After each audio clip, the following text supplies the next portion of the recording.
Yeah, no, listen, I love hearing you're making some money. And by the way, to address the elephant in the room, I apologize. I've got my analyst here with me today. Yeah. Her mother had to run out of town and she woke up with a 102-degree fever. So we Aw. just moved him in the home office. The Financial Survival Network. Now more than ever. And welcome. You are listening to and watching the Financial Survival Network. I'm your host, Kerry Lutz. We got Ross Givens back with us today.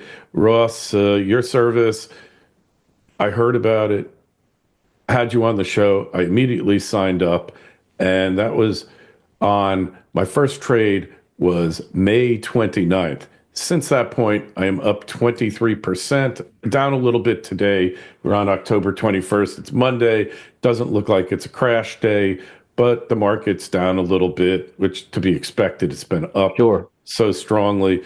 But I told you pre-call, I've been at this a long time. I've interviewed a zillion market gurus. Yes, there are systems that'll work, kind of modified buy and hold, right? Right. The dogs of the Dow. I was a big fan of the dogs of the Dow, the AAII index. That was great for a while. But this seems to work consistently. I'm looking at my portfolio now.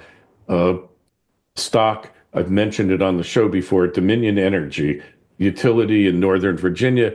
It basically is an indirect play on AI because all these data centers, they could take 500 megawatts, which is like enough to power a small city. 3 months after you recommended that stock, there was an article that I caught that said that basically they're up to capacity. They can't, if you want to open a data center there, and understand, Northern Virginia is the epicenter of all the data operations. Right. And they've got pretty much a monopoly on the power utility there, more or less. Yeah. Yeah. Yes, and it's up 15%. It's actually one of the slower performers, but it's paying a dividend. I'm up over 16% since May 29th. I mean, Yeah. we're looking at less than 5 months. Yeah, no, listen, I love hearing you're making some money. And by the way, to address the elephant in the room, I apologize. I've got my analyst here with me today. Yeah. Her mother had to run out of town and she woke up with a 102-degree fever. So we Aw. just moved him in the home office. You see empty bookshelves behind me. So I'm playing dad and stock trader today. But yeah, Kerry, listen, I love hearing you're up money. We've been doing this since 2017, and you're intelligent. You've been in the markets a long time. Nothing works every day, every week, every month, right? But we've never had a down year. That includes a 2022 bear market. I think we returned 30%. We've had years like 2020, we made 300 something percent. That's just a stock portfolio, just 20% per. So it absolutely works.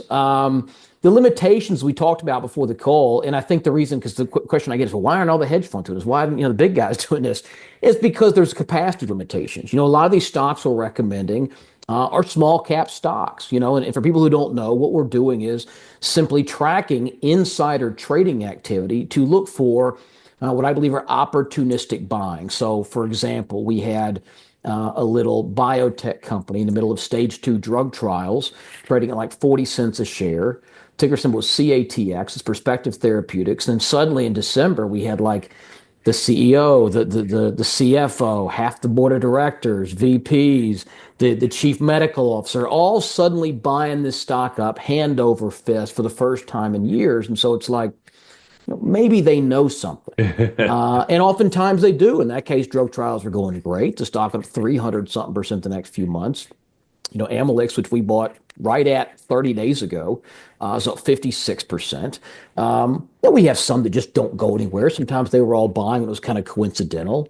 Sometimes, we'll have one to go down a little bit, but we tend to not have really big losses. And the reason is, well, one, we use stop losses. We don't risk more than about 15% on these on average. But, what are the odds if your company's doing that poorly, if earnings are bad, if sales are bad, if the market's not going to like what you say, why would the CEO and the CFO and the board and all these people be buying, with their own money? It's just very rare. And so by kind of fishing out of a stocked pond, you're opening yourself up to own the stocks that have the highest likelihood of delivering, as you said, some above earnings, above expectation earnings, or great drug trials, or the fact that all their slots are filled up for energy production the next 2 years. And so, we've been doing this for a while, and I think our portfolio is up something like 1,900% compounded since 2017. But yeah, listen, I love hearing your experience, and I hope we open more people's eyes up to this, what I think is a big loophole for investors. Hey, so talking about Amelix, that one I found fascinating because the stock got, I think they're making a treatment for Lou Gehrig's disease. It got rushed through. The studies weren't complete. Then a study comes out, the stock goes down 90%. And then all of a sudden the insiders start buying. Oh, And you mean before we bought it? Yeah. yeah, before we Yeah, bought, that stock was a $20 stock in March. And I mean, overnight it went from 20 bucks to like 4 when that happened. And it just stayed there. March, April, May, June, July, August. It's trading 2, 3 bucks a share. Sometimes we'll see a stock take a big hit and insiders start buying in. And it's like, all right, well, they know what their company's worth. They know if it's an overreaction, but they didn't do that. And then so it sits down here on the bottom of the chart for 6 months. Suddenly 2, 3, 4 insiders start piling in. We bought it. And look, since September, the stock has doubled. I mean, it's October. It's been a month. Now we're up about 50 something percent since where we saw it. But, it just, this is a stock that went from $20 to 2 and has been sitting there on the bottom of the chart for 6 months. Nobody's watching this thing. And you'd be a fool to buy this stock unless you had some kind of indication that things were improving. And I think the insider activity and their buying is the best indicator I've ever found to let you know it might be time that things start turning around. hey, and you sent out an alert after it's 25% or so it went up, sell half, which I did, Yep. locked in that profit. So I'm not going to lose any money. My worst, That's right. if I can get out at what I paid, if it starts sinking again, if I get out what I paid, I still made 12.5% in Yeah. a very short period of time. You do that enough times, all of a sudden, before you know it, your portfolio is really increasing. And, I'm not talking my book here. I don't recommend stocks. I'm not a financial planner. I'm not allowed to. I'm just recounting the experience from one of your recommendations where it really proved true. And maybe later this week it'll go even higher. There's something going on with that stock. We don't Right. know what yet, but there's Yeah, something. and that's the thing. All we do is share our research. It's up to our people or up to our members to decide what they want to do. But we send pretty in-depth research on these picks. We don't just give them a ticker. It's like, here's the company, here's what they do, here's what insiders are buying. And we look for the common things that have led to the biggest move. So if one insider's buying, that's good. 2, 3, 4, 8 of them, that's substantial. Do they buy every month, every quarter, or is this rare? If it's a guy who makes 10 million bucks a year, putting 50 grand, la-di-da. If it's a guy who makes 500 grand, putting 2 million, well, now you have my attention. So we really just use a ton of common sense to try to find these opportunities. And, as you said, these are small stocks. They can be volatile. That's both good and bad. These are the kind of stocks that can go up 50% in a month. They can cut the other way. But again, it's rare we see that in the midst of insider buying. And so, generally what we see, I mean, I've been doing this since 2017, so I think I speak pretty well on it. On average, it's usually out of every 5 stocks, maybe 1 or 2 hit a small, we're out even or 10% down. A couple we make our 20, 25%. And usually we'll have one, what I consider, a home run trade every 4 or 5. That's a 50, 100. I mean, we've had some go up 1,900%. And so you sprinkle a couple of those on even an average portfolio, and you've got a heck of a return. So the 25% is a rule we put in a while back. It's like, look, it's great being up 30, 40% in a month, but it really bites when it goes back down. So look, let's take the base hit. Let's take half of it. Let's de-risk the trade. That way we can leave our stop at break even, give it room to work. And I'd rather have half of it on 1,000% ride than none of it.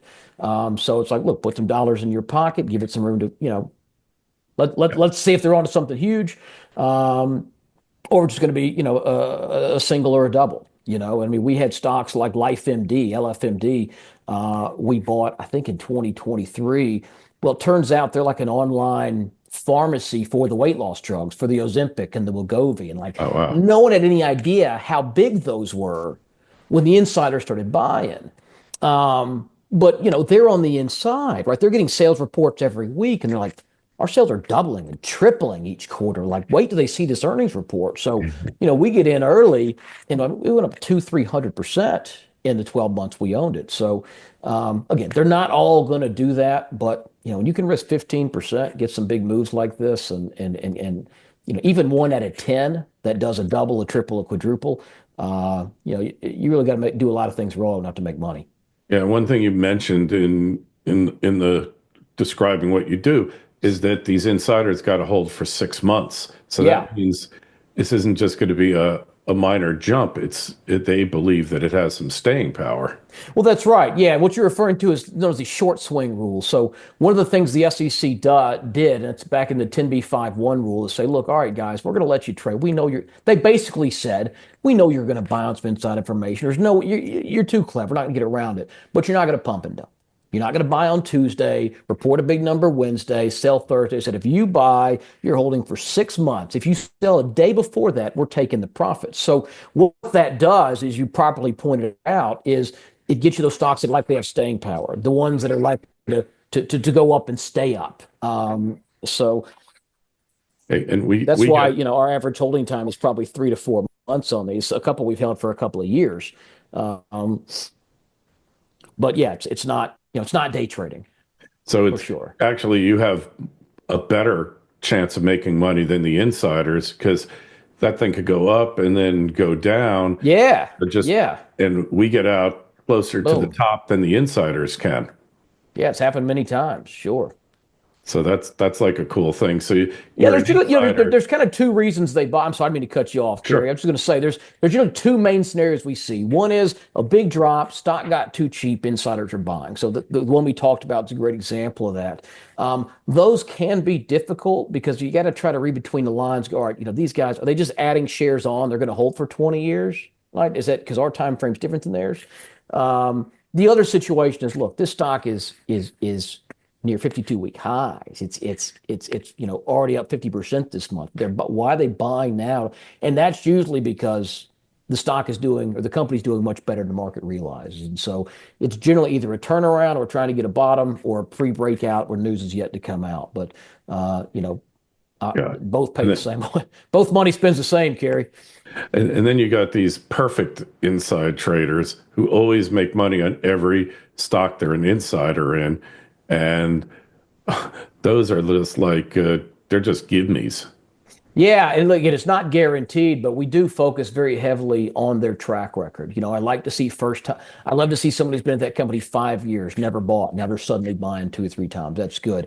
If they bought before, I need to see a track record of success. Most of these people are MBA level, top, C-level, C-suite, smart people. But it doesn't mean they're great stock traders. If I go back and, this guy made a big buy, well, last time he did, the stock went down 50%, or this, we're not going to take it. But just like if you're picking a portfolio manager, right? It's not a guarantee.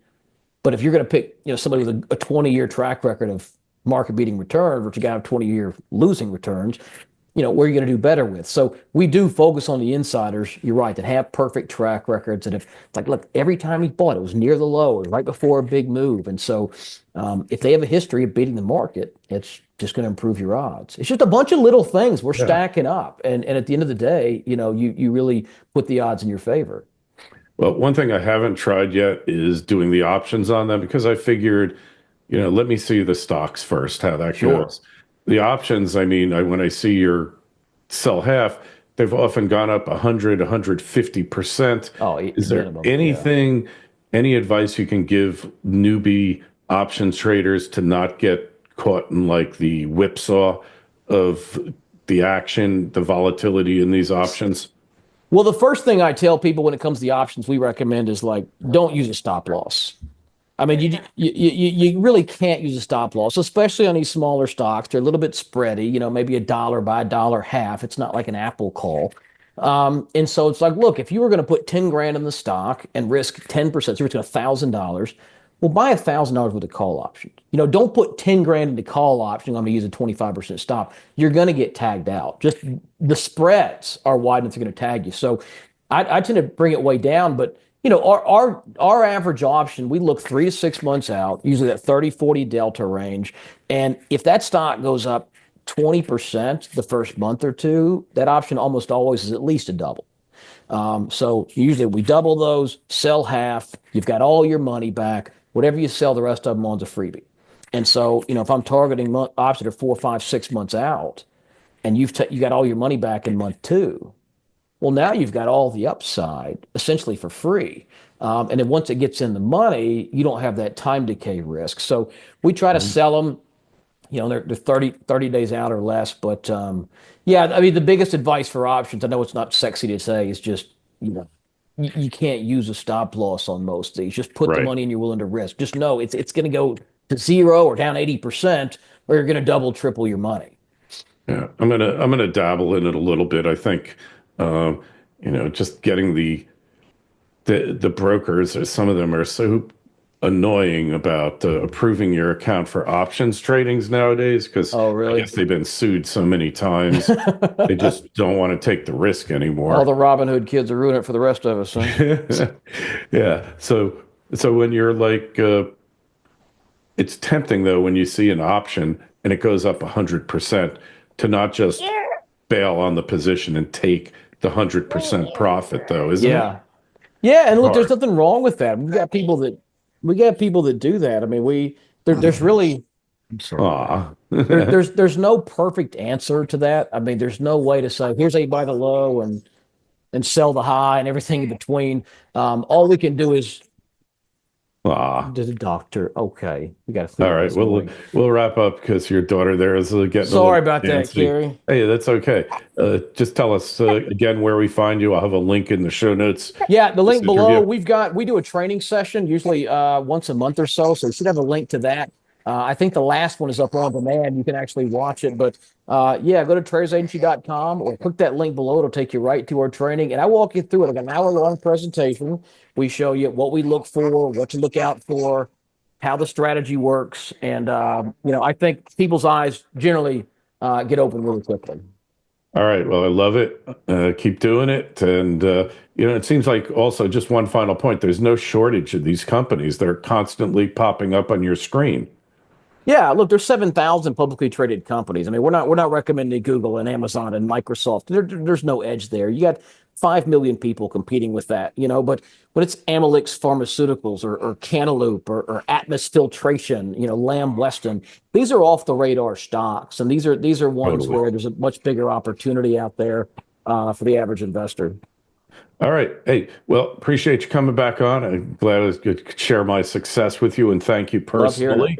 And if you got a question for Ross, myself, shoot me an email, kl@kerrylutz.com. The link to a free webinar from Ross is in the show notes of this interview on financialsurvivalnetwork.com. Ross, hopefully I'll talk to you in a few months and the gains will be even bigger. Can't wait. Thanks, Gary. Good to see you.